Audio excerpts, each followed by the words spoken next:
Last week we looked at the Pocher Fiat, the world's first ever Pocher. Right.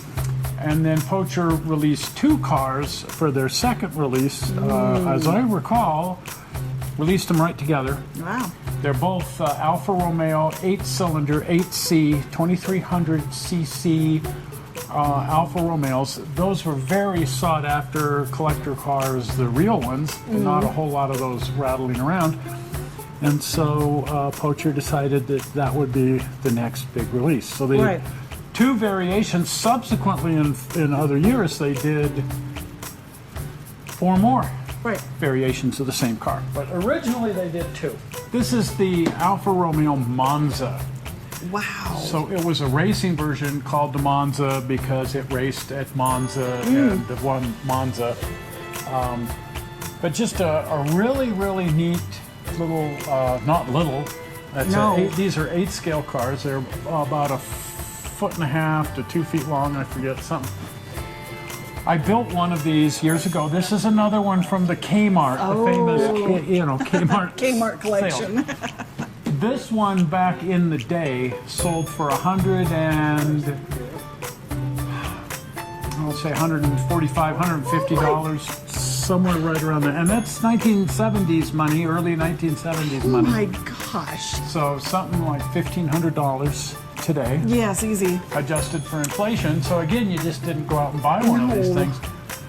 But this car, the Alphas, the 2 Alphas really put Pocher on the map because the press got a hold of it, and I think I read about it in like Reader's Digest or some crazy place like that. And they said, these are so detailed, they have not working engines, but they may as well. Dual overhead cams, the actual camshafts are in there, the crankshafts, pistons go up and down, everything goes around when you crank the engine. Just super detailed.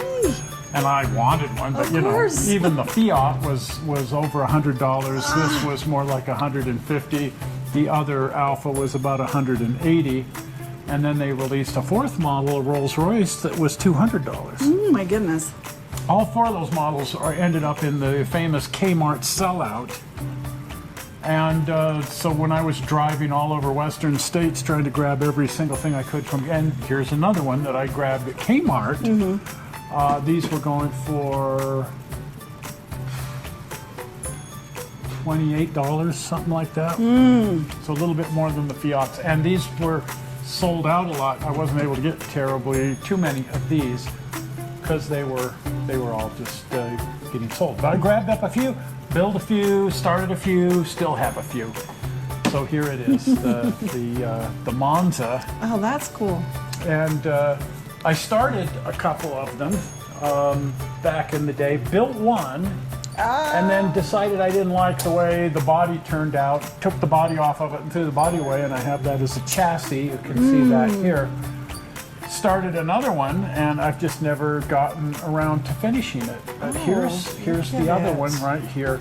This will be held in place by the firewall when the firewall is installed, and some things are just kind of on the loose here. I haven't put in the ignition system or anything like that. But working gear lever, working emergency brake that actually applies the brakes. You may notice that the brake pedal's working over here, just like it would on the actual Alfa Romeo. So they're just really, really, really neat. And that's just incredible. Wow. I still have a plan to build all of the different variations.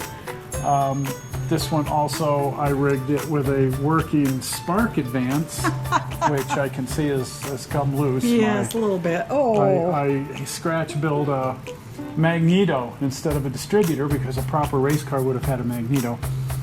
That's come loose. So it just, you know, but I fully intend to get back to these and finish them at some point in time. By these, I mean there's several of these under construction. There's several of those on the way, yeah. I figured it would be easier to build them all at one time, build a whole bunch of engines, build a whole bunch of frames, build a whole bunch of everything. And then, so it goes. Yes. So it goes. So there it is, the Alfa Monza. And I still have quite a few of those, and I'm always looking for the other variations, the There's 2 hardtop versions that are impossible to find. Right. And when you do find one of these on eBay or wherever, the Monza, which is the most affordable, that and one called the Mulatto, which is effectively the same one with no fenders. Wow. Those 2 go for around $800 to $900. And if you can find the 2 hardtop versions, those go for around $1,800. That's crazy. And then there's the Ferrari version. Ferrari used to drive Alfa Romeos before they started actually making Ferraris, and when they were racing Scuderia Ferrari, Wow. raced Alfa Romeos, and they've made a model of that as well. Yeah.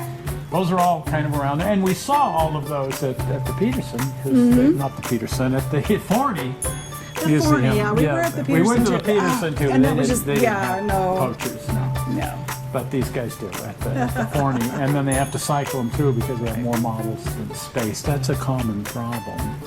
We've run into that. We have that problem. Anyway, there it is, the Alfa Monza, and we will later look at some more Alphas because they're just really neat. And they, like I said, they did a whole bunch of variations. Right.